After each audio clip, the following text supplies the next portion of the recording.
到北齐圣女要保护几个庆国人。庆国人杀庆国人，齐国人凑个热闹。凑热闹是吧？凑热闹。能与北齐圣女一战，也不枉费我一生祈祷。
海棠朵朵、监察院都站在范闲这一边。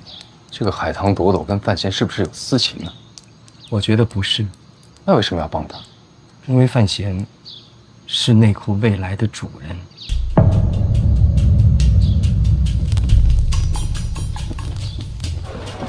危难之际，圣女出手相救，感激不尽。还行吗？行，行。什么行？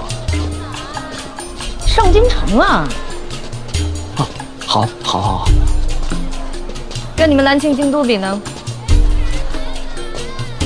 各有千秋。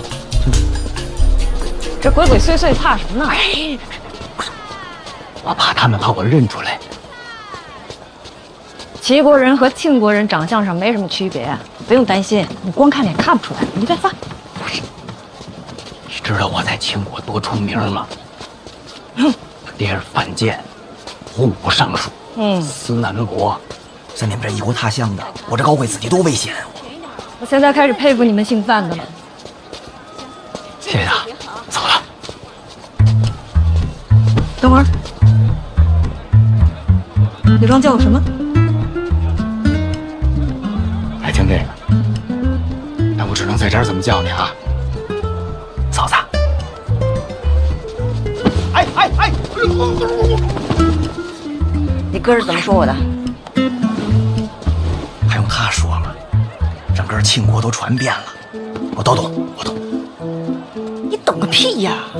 我告诉你，这是在齐国，你别胡说八道，别叫我嫂子。齐国还瞒着呢是吧？没瞒着。你就说出去啊！我跟你哥就什么关系都没有。没有，肯定没有。哎呀，行了，嫂子，你就别瞒着我了。我跟你是一头的，我向着你。你什么就跟我一头的呀？你没见过京都那个嫂子？那个嫂子天天病病歪歪的，特没精神，跟红楼里的黛玉似的，哪跟你似的是吧？你又特别壮。我告诉你，我帮你哥主要是因为他接手了内库。我们齐国跟你们庆国毕竟是有生意上的往来的，明白吗？啊，如果你们庆国内乱的话，我也是乐见其成的，懂吗？就完全不相信是吗？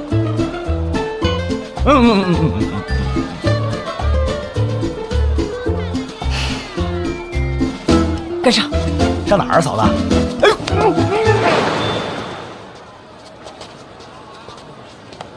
就这儿，进去吧。你们庆国在上京城安排的铺子。干啥使的？指挥暗探居中调度，你哥让我把你送到这儿。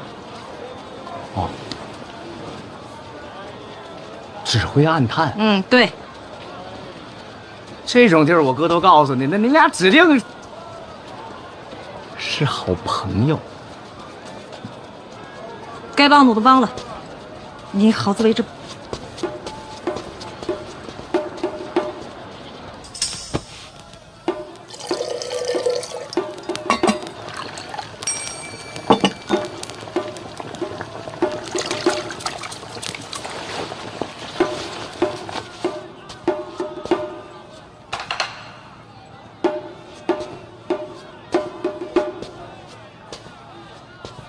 人呢？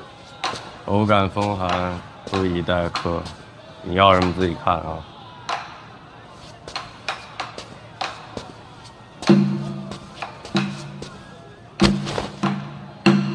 罗宝坤，犯死者。哎呀！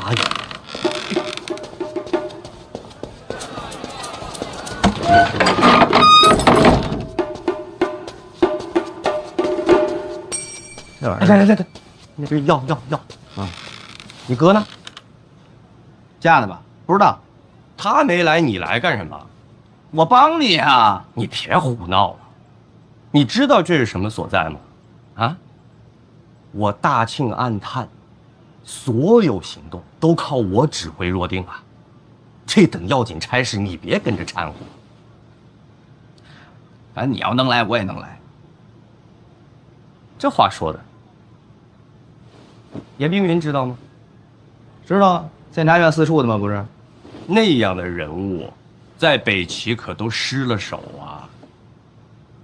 你再看看我啊，在我的布局之下，这个小铺安然无恙，仿佛潜于九渊之下，毫无破绽。这般手段，你还敢小瞧我啊？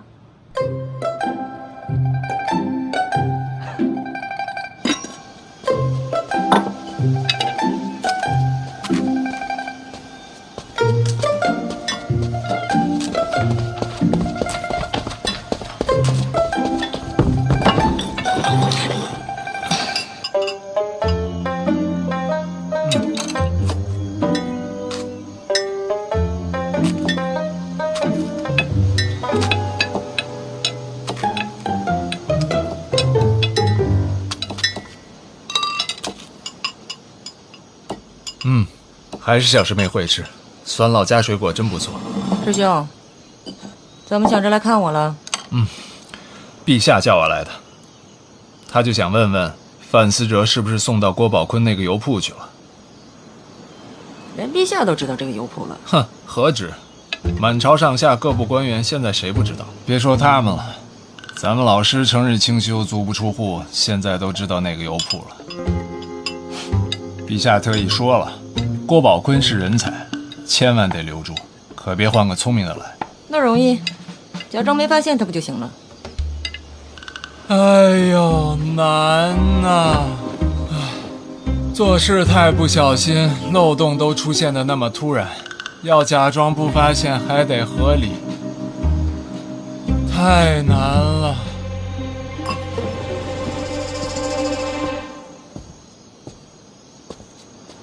没事儿，咱们齐国上下用心帮衬点儿，务必保住这个郭宝坤。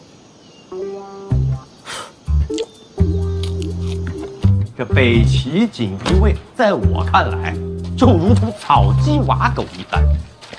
上京城谍网如今在我的掌管之下，万无一失。哎，我这么跟你说吧，现在禁军巡城都不打我这儿过了，可见我藏得多好。听着倒是挺厉害啊，总感觉哪儿不对。哪儿不对？你说，你尽管说。哪儿都对，哪儿都对。既然呢，你哥让你跟着我啊，那我就给他个面子，你好好学学，也多看看。这样，下回踏青你跟着我们一道去，什么？踏青？跟谁？暗探啊。暗探平时还能踏青呢。怎么了？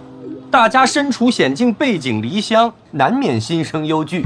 那我就想着，没事我们可以聚一聚啊，踏踏青，吃吃饭，哪怕一块看看书也好呀。这样，我是说，万一呀，就是你跟这些暗探们正欢聚一堂的时候，北齐给你们一网打尽了怎么办？无人察觉异常。由此可见啊，我郭某天生就是暗探之才，你哥算是挖到宝了。好，可惜了的呀，你也要回去了。回哪儿去？回京都啊！我哥让我来找你，就让你回去。为什么？我也不知道啊，反正说是之前跟你有什么约定，答应你了要救你爹一命。真的啊？说时机到了。他说让我做什么了？我不知道，你自己问他去呗。那这儿怎么办？交给你来接管了。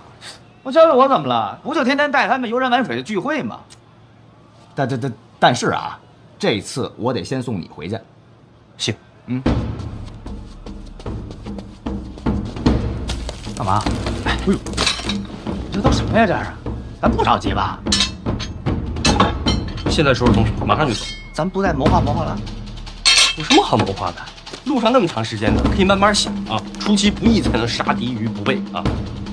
只要动作够快，敌人根本反应不过来。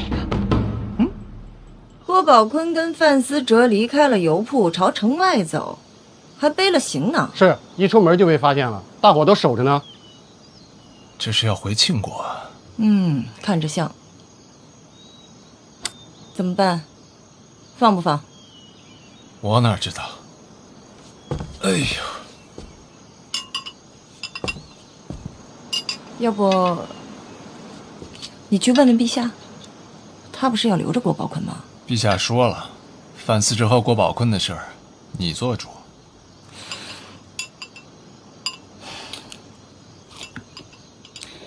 有人顶郭宝坤的位置吗？没有，走得很突然。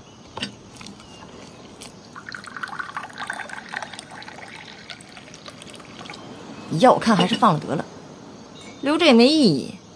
这留个好印象，万一下次来的还是他呢？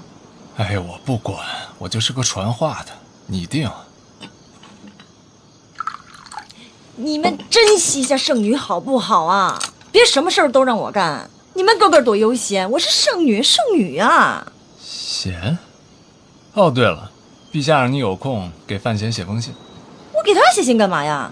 问他一下，回南清这么久了，这红楼一卷也不更新，属实有点过分。天天就知道看书。放人。是。我跟着去看一眼。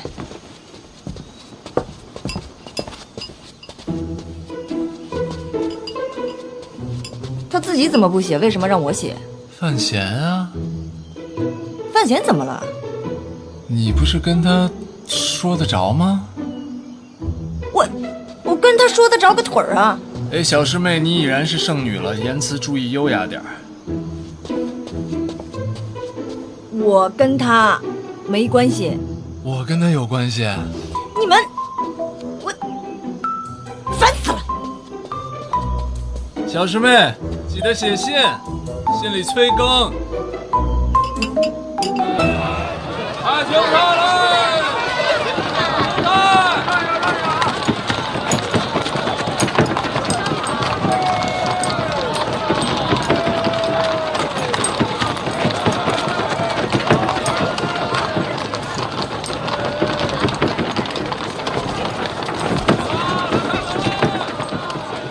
圣女，怎么样？一路上鬼鬼祟祟的，好像人觉得发来有问题，不过被我们按下来了。车哪来的？和马行租的，租到哪儿？租到边境。就直接说去边境，半路换个车都没想过。可不是嘛，车马行老板当即就派人报了官，不过被我们压下来了。敢问圣女，是让他们安全回到南庆吗？没错。那我们得跟随一路啊。辛苦你们了。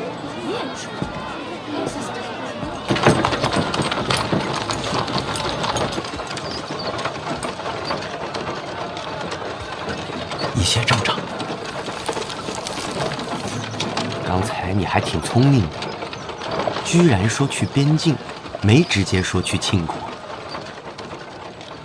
随时保持隐蔽，是咱们作案探的第一要务。我还挺有天分的吧？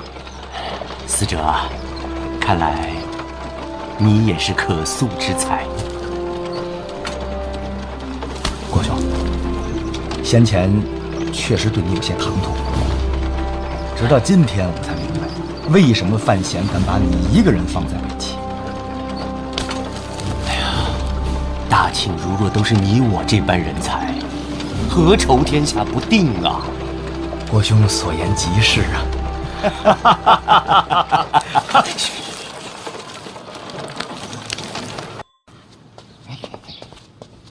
大人，2个消息啊。一个呢，是这范无咎在刑部都已经招供了。怎么说的？我在殿下府上做事，圆梦与靖王世子相识，世子又与我们家殿下常常走动，我便认识圆梦。圆梦转投抱月楼，我看这是个好买卖，就偷偷瞒着殿下，帮着抱月楼办了几个卖身契。可惜此事被人知晓，我就故人行凶，之后就有了杀人灭口。我太贪了，都是我干的。他说的倒清楚，全是自己一个人的错。他说呀，这个买凶是故意冒着您的名义，想要栽赃给您，这不合理啊！他既然冒充我买凶，又为什么要杀人灭口呢？查这个凶手啊，已经查到他身上了，他不杀人灭口已经不行了。他这么一说呀，倒是撇清楚了您的嫌疑。我原来还担心呢，担心他往您身上泼脏水，说跟您同盟呢。二皇子现在跟我这局面，他会下刀客跟我同谋，说出去都没人信。他现在啊，已经顾不上我了，只能尽量撇清跟二皇子的关系。那他能撇清吗？怎么可能呢？京都的人有那么好骗吗？可是刑部说供词没什么问题。睁一只眼闭一只眼，大家心知肚明罢了。哎，你刚刚不是说俩消息吗？还有一个呢？啊，有人又来探望您的病情了。病重不见客，是督察院的赖明成。就上回参我那个。没错，就是他。他来看望我的病情，这是哪一出啊？我家大人呐，那是重病缠身呐。但是听说赖大人到了，他强撑着也要跟您见上一面。你们家有多大？我们家，范府。范家这，不知道。各部官员所居宅邸大小是按照职别各有限定的。啊，如果范府逾制，我一定要猜上一本的。那要不您给量量？今天没有准备，有尺子吗？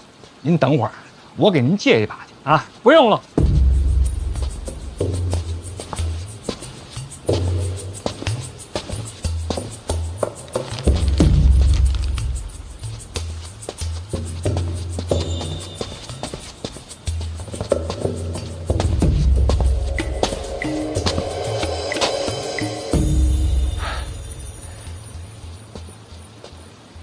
我这样一个人量是不是太耗时了？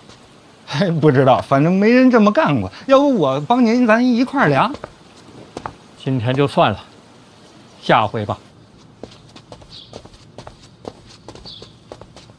哎，哟，大人，您看你怎么还起来了？不是不让您起来吗？小范大人，赖御史来了。啊，哎呀，赖御史啊，我都这样的了。我就不起来了啊！哎，小范大人，我问过太医，说你是重伤。买了些红枣，给你补补气血。多谢多谢。我们这些督察院的靠的就是一点俸禄啊，不比那些官员。你可能也听说了，在京都府里，只有我们这些御史是最穷的。本想给你买些补品，只是捉襟见肘，买不起，请见谅。红枣挺好，我就喜欢红枣。赖御史，请坐吧。老王，看茶。我坐坐就走。您请坐。我给您倒上啊。小范大人，令尊中毒，你又重伤，是不是二殿下所为？我只能说没证据，不好说。范无咎的供词，你听说了吗？听说了。他一个门客，竟敢瞒着二殿下参与抱月楼杀人一案，一听就是胡扯。所以呢？所以我要参二殿下。你想参皇子？我等身为御史言官，理当秉公执谏。那我敢问一句，您这话干嘛跟我说呀？贪腐一案侦办至今，从名册上往下查，京城的官员受牵连的都与二殿下有密切的来往。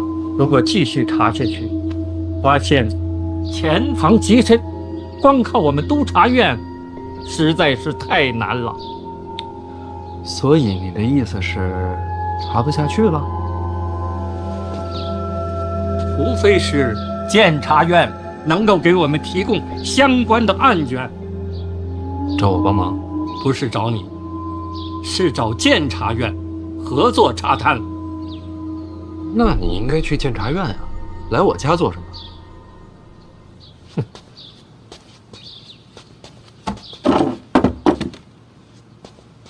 监察院内其他人我不熟，只有你，我刚刚参过你，也算是有来往吧。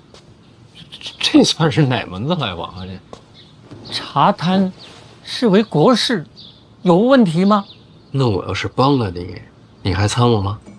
当然要参呐。你这是既要参我，还要我帮你。此事绝非个人恩怨，不能混为一谈。国法森严，怎么能私人交易？您可真是请人帮忙，一点好处也不想给。不愿意就算了。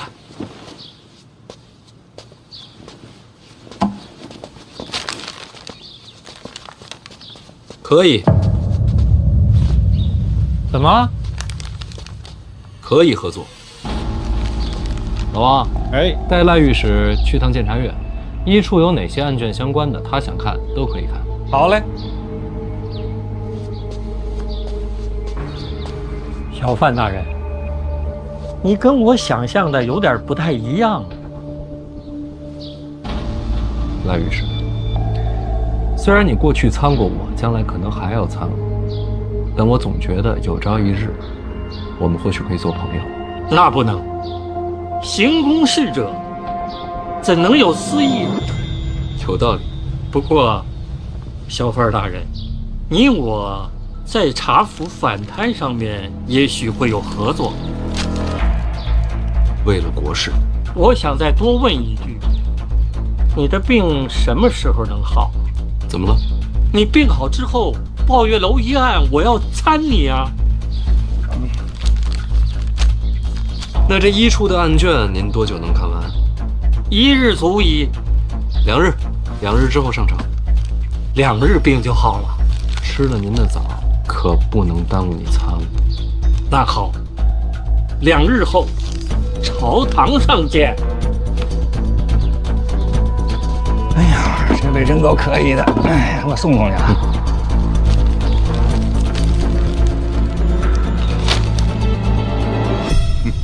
你也难得啊，才被督察院参了不久，啊，又一波来了，还把我一块带上。哼，没听说这么做官的。是啊，别人做官都是人情，我一做官全是人祸。你自己倒是知道。是我错了。谁说你错了？伤天害理、贪赃枉法那才是错。好好做事，不就是麻烦吗？你爹我什么都怕，就是不怕麻烦。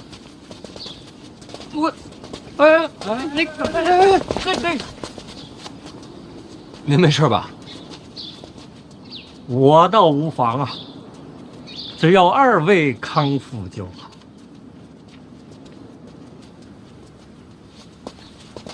他怎么还跟你打招呼？怎么了？哼！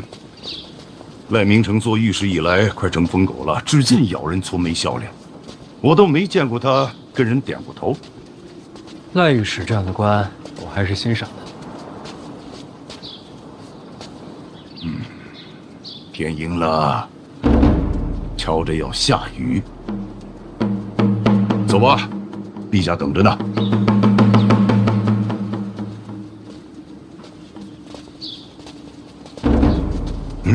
哎，这也不是上殿的路啊。今天在御书房。为何不应该在殿上吗？陛下说了，督察院主要是参的你，你什么官职啊？哪有资格总是上殿，占用百官的时间？哎呀，行吧，是我不配。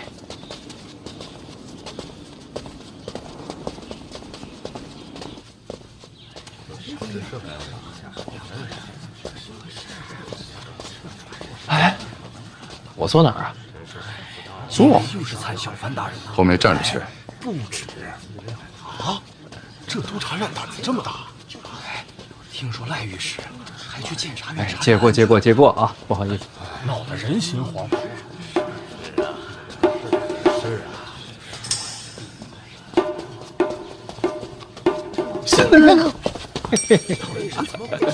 范大人怎么在这儿猫着呢？我看看这儿有什么书。这地方好啊，谁也瞧不见呢。哎，问你个事儿呗。啊，今儿怎么来这么多人啊？陛下说呀，今儿来不来不强迫，看自愿。自愿啊，这可基本都来了。这年头自愿能信的。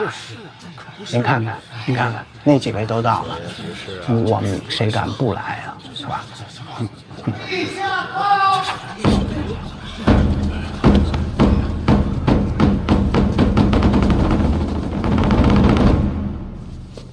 啊，这里不同大殿，不必这么拘礼。都坐下，放轻松点儿。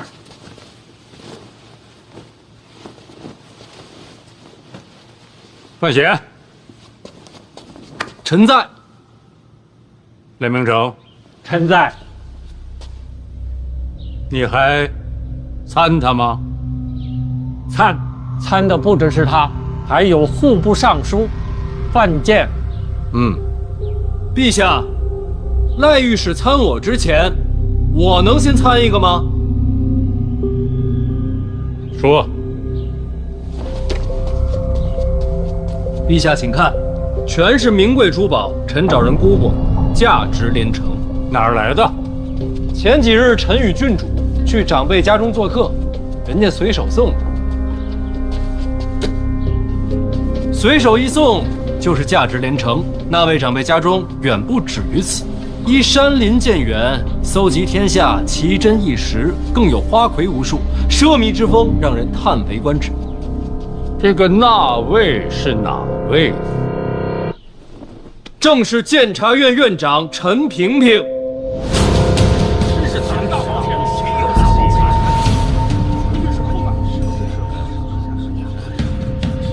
臣参陈萍萍涉嫌贪污受贿，请陛下明察。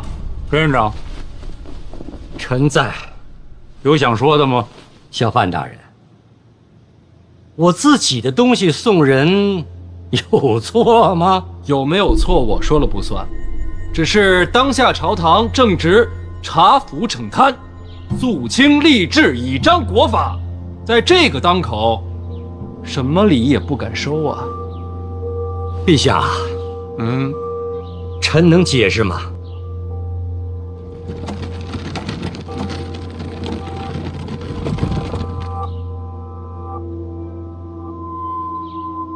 陛下，这些珠宝您是否看着眼熟？这些都是陛下赏的，微薄之功，陛下屡次重赏，臣内心感激，也惶恐。你拿朕赐给你的东西送人，什么意思？自家后辈，其他的也拿不出手啊。那陈元呢？陈元是我暂住，房契不在你名下？不是。陛下，这种手段也常有。房契不写自己名字，对外说是或租或借，但深查下去就不好说了。陈院长，能不能解释一下陈元是借谁的？皇家财产，陛下赐我暂住，臣也有些积蓄，这些钱财所有来处全都可查。范闲，满意了吗？臣满意，臣参完了。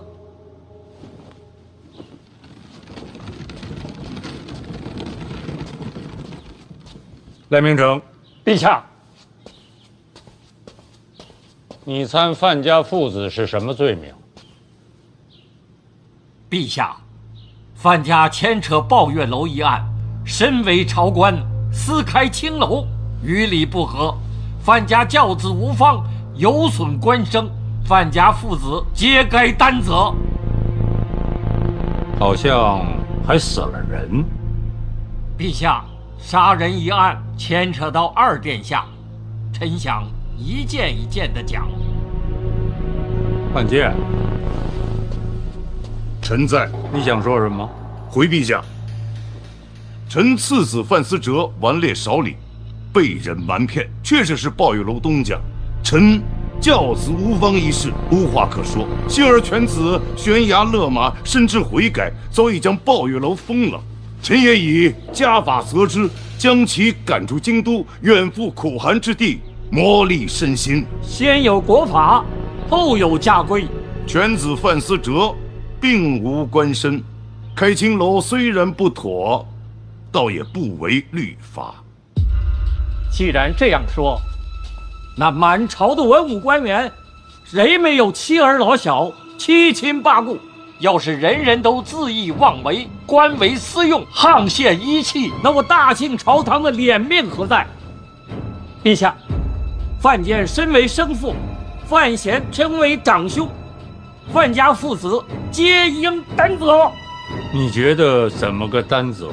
降爵严斥。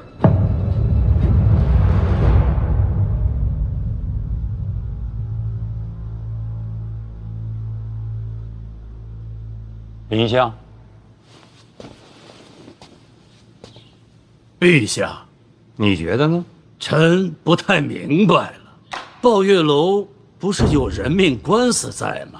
这都没说清楚，怎么又聊上家规了？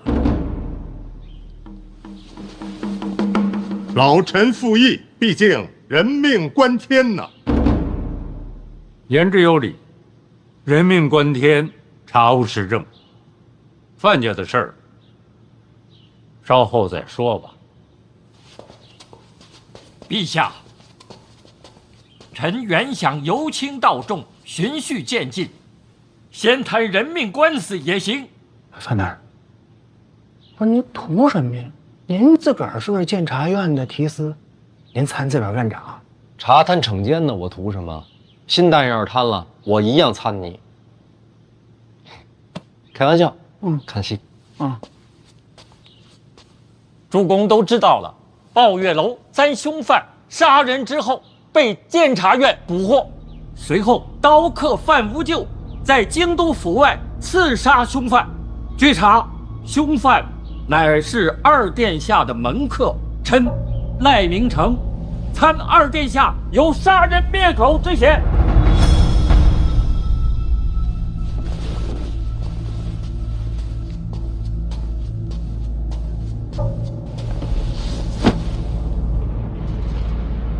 臣御下不言，勿信奸佞。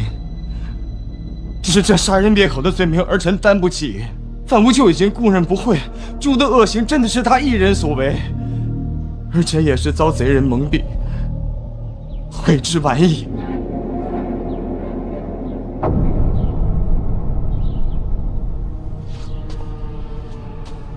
来人时，庆国的律法讲究的是仁政、无政。正是。陛下，我督察院深受皇恩，彻查百官贪腐，现在已有端倪。经过细查，在前一份的名单上又查出京都15名贪官的名字。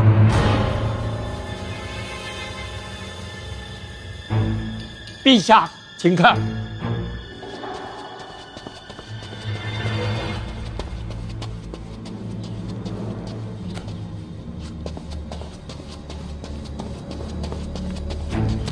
陛下，范闲出使北齐归来，向陛下提起二殿下和长公主携手北齐走私一案。如果这是真的，那大批的银两哪里去了？这15名官员都有大量的钱财来路不明，而且他们都与二殿下来往密切。这臣就要问了，这走私来的银两，二殿下是不是都用到了贿赂百官的身上？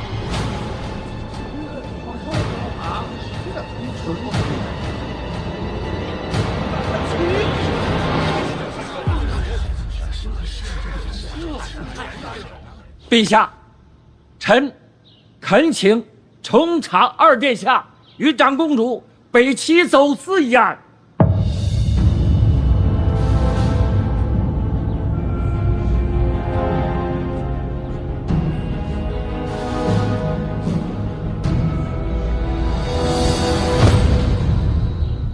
不准！陛下三思啊！走私一案查无实证，纯属揣测。这事儿就到这儿。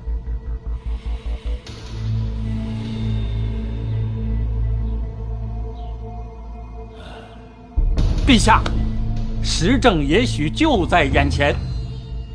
范无咎是二殿下的门客，重审范无咎，一是人命关天，可以查出真相；二是可以查出走私的端倪，请陛下恩准。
查，说的太对了，一定要查，我100个支持。至于范无咎重审之事，我也支持。有赖于实在，鲍玉楼之事定能查出个水落石出，还我一个清清白白。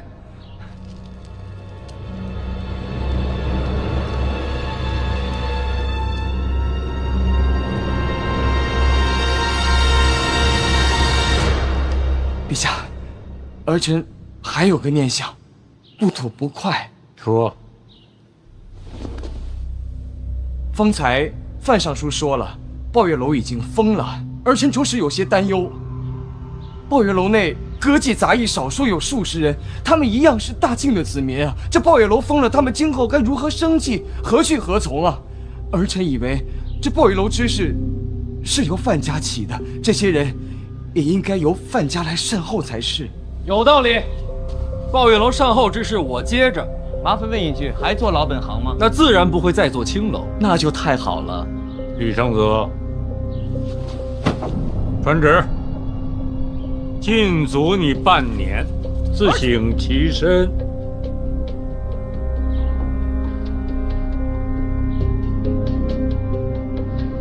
儿臣遵旨。范见范显，臣在。罚俸禄半年，以儆效尤。臣遵旨。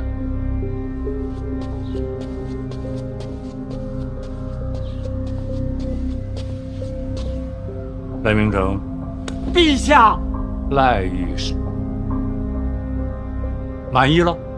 陛下，范家父子有损官声，降薪半年，处罚太轻，难以服众啊！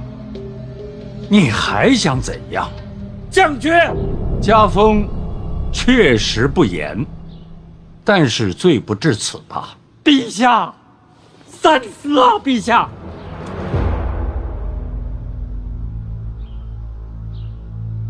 你这是逼着朕改旨意是吗？臣不敢。你什么不敢？你什么都敢。二皇子已经禁足半年了，你还不知足？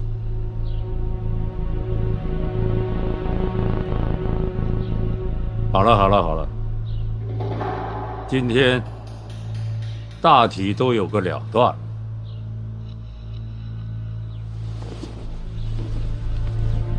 散了吧，陛下，臣还没有参完。陛下，臣还没有参完。好，你参谁啊？陛下，臣要参的也是陈萍萍。臣参的不是贪腐，而是法度不明。臣也不是参陈萍萍一个人。我参的是整个监察院。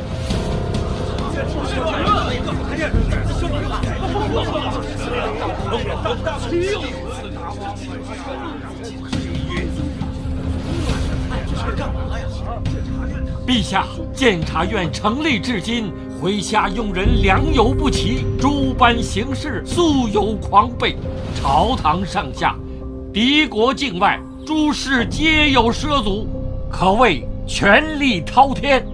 陛下，请问历朝古制可有此先例？岂有此理！陛下，陈院长呕心沥血，为庆国立下多少奇功？若没有监察院，哪来我庆国的太平盛世？你还敢参监察院？对，就算古制，也未必全对。可是庞然大物，天下诸事各不共担，这不仅仅是古制，亦是常理。陛下，臣恳请将历年监察院之卷宗交付六部，分而治之。你这意思是让六部多担些差事？不止，陈萍萍告老。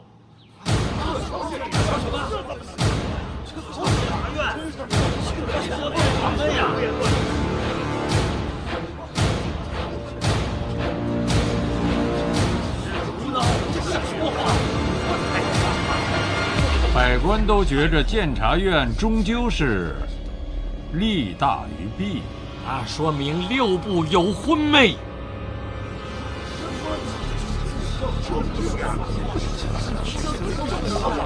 赖御史，监察院这些年来还是立了不少功的。可法令不明，后患无穷啊！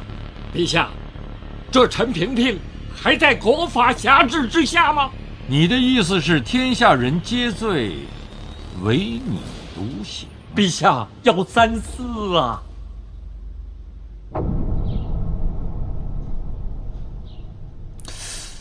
这人一直这么勇吗？啊，那个赖御史啊，向来都是逮着人就参，陛下他也说不了什么，是吧？嗯。好了，监察院一事非一日可定。唉，朕有些累了，今天就到这儿吧。陛下，臣没有参完啊。好，你还参谁呀？陛下，最后一个。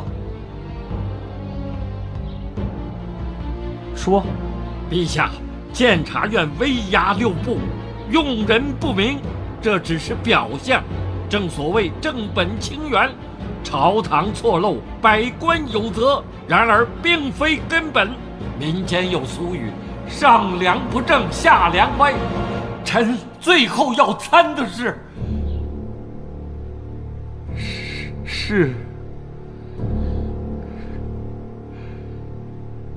说，大胆的说，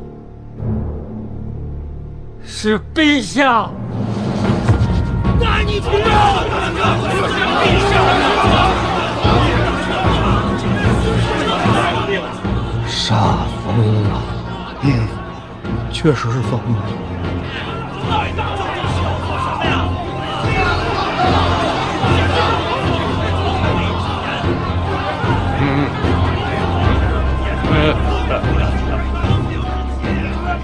陛下，人非圣贤，孰能无过？过者不知，是无智；知者不改，是无勇。我大清国的根基，不是监察院，是文武百官，是天下良心呐！陛下，现在改还来得及呀！天下人都错了，六部百官也全都瞎了。你们都听到了吧？赖御史的意思是错的，不只是你们，连朕都一样错。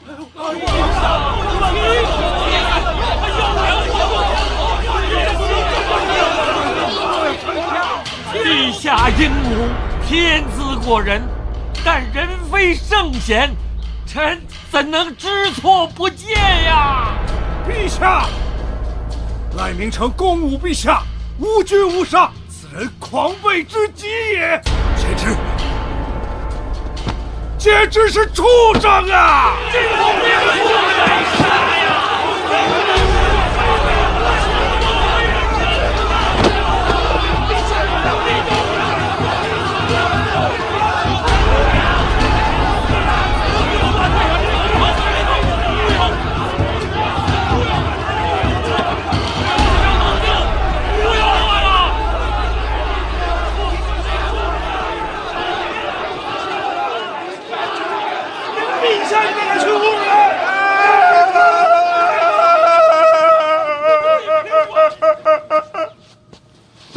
陛下，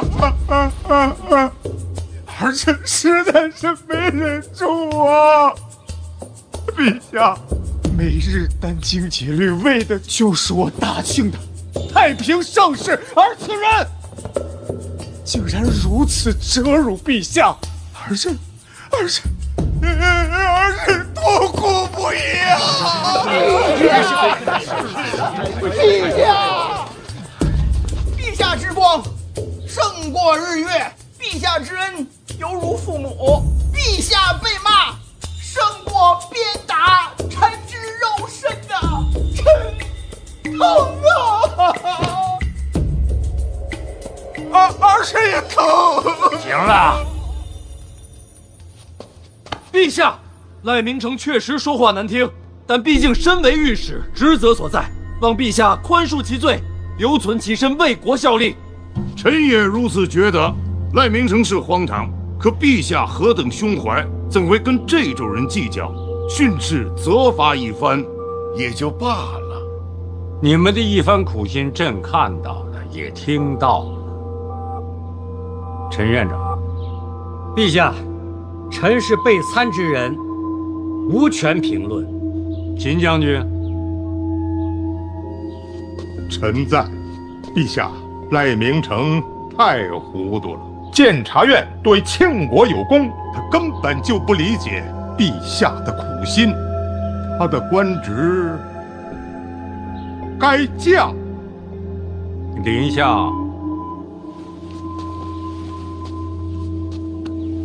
老臣觉得大家都对。都对。赖明成犯下大错，罪无可恕。可是陛下仁德，天下皆知，该杀该罚都合情理，该放开用，全凭圣恩。臣琢磨来琢磨去，这冒犯陛下之罪，还是当防。如何处置，还得陛下圣裁。朕以为赖明成参得好，参得好啊！直言进谏，不愧为我大庆的第一御史。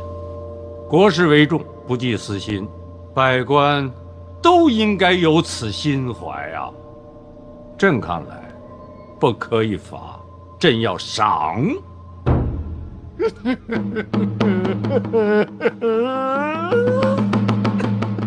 你怎么没完没了啊？陛下，臣心中现在是既悲痛又感慨。陛下被参，臣痛苦万分。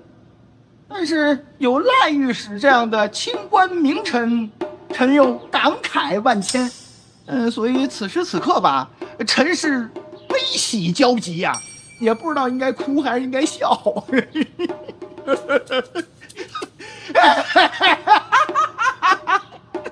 好了，朕在考虑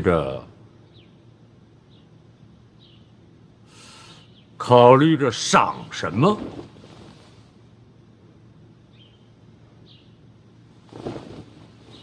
陛下，现成的，范闲参我呈上去的珠宝。陈院长格局小了，我堂堂的大庆御史怎么会是贪财之徒呢？哎，林相，陛下，古往今来，御史一生追求的是什么？御史直言见君，唯求青史留名。青史留名，廷杖。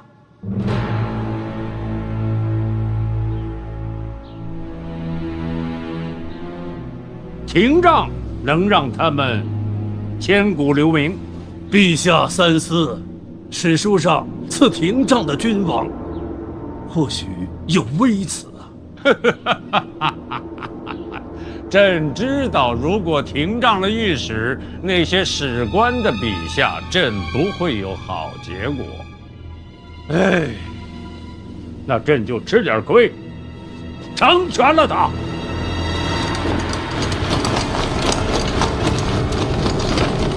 大家好好学学。陛下不昏是我昏呐！陛下，赖御史查惩贪腐终究有功。你这么袒护他，好，赖御史的监刑就由你了。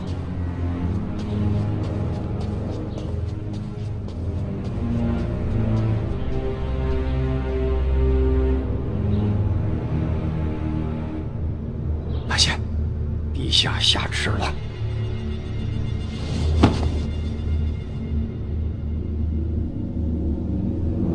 臣接旨。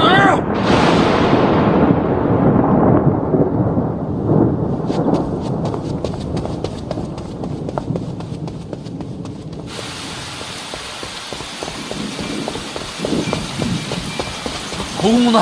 赖明成呢？不知道。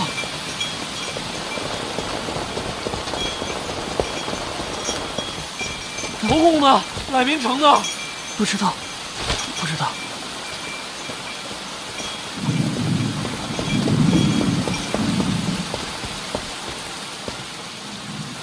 范闲奉旨监刑，赖明成在何处听杖？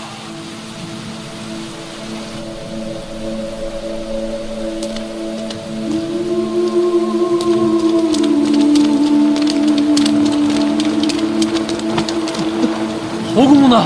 赖明成呢？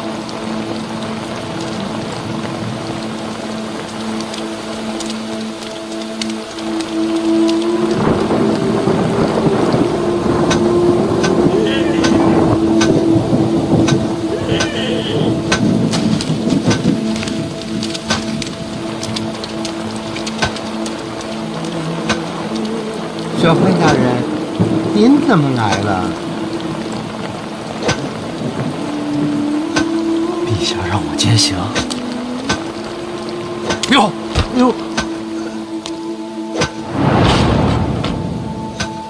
朕还要打多少下？陛下除了让您践行，还有什么吩咐吗？没了。那就是没打算停。先别打了，我去问陛下。小范大人，来不及了。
大人，到监察院了，院长像是在等您。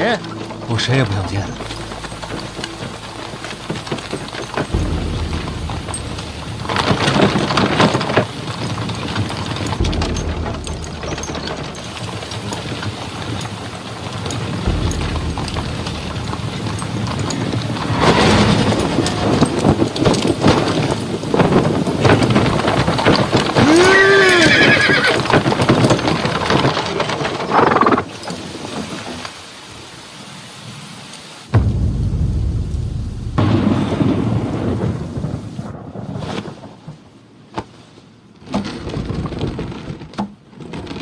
这个房间你没有来过，很少有人能进来。这个宝贝是连接八处的重中之重，八处所有的密钥，无论大小，都会第一时间传送到这里。各处都有不同颜色的区分。我也可以在这里第一时间发出密令。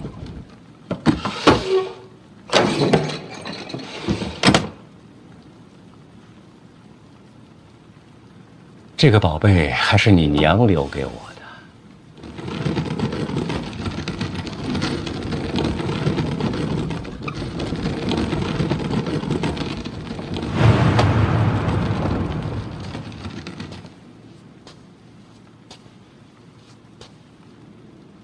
怎么了？心情不好？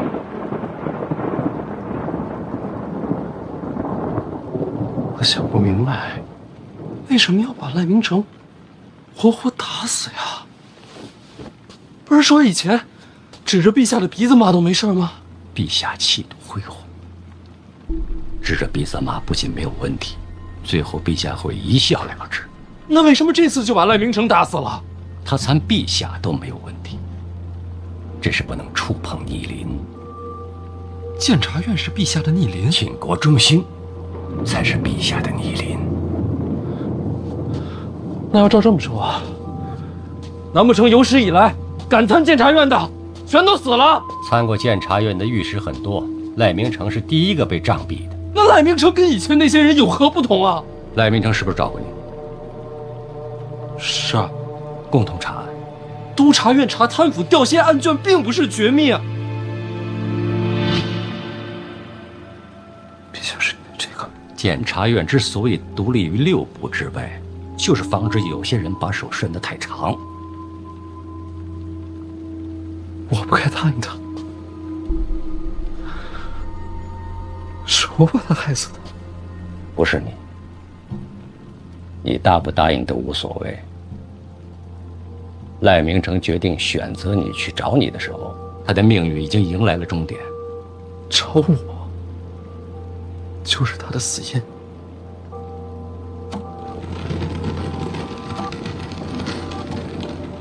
再深想一步，陛下为什么让你坚信？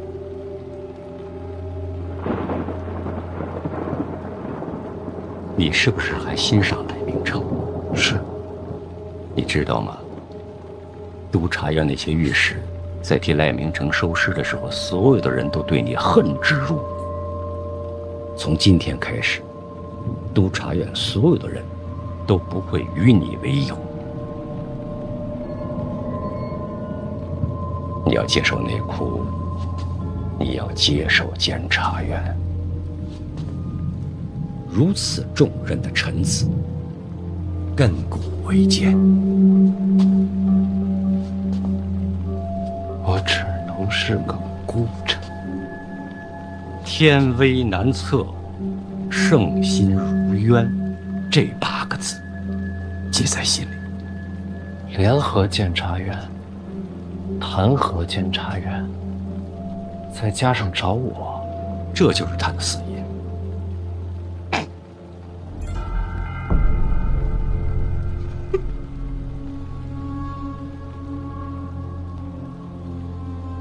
咱们这个陛下，就是不能接受有人跳脱在他的掌控之外。可我就不明白了，这国法也好，监察院也好，不都是为了天下的万民吗？万民和陛下到底哪个重要？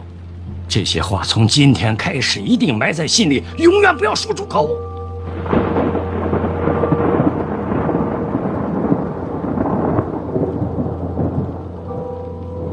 我知道答案，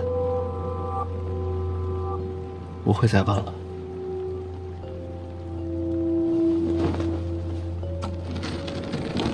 总是有些人走和陛下不一样的路。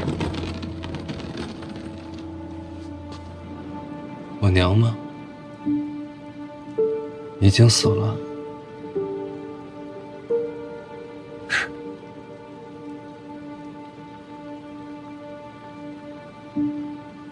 你娘已经死了。但路永远在那儿。回家去吧。雨下得这么大，换件衣服，暖暖身子吧。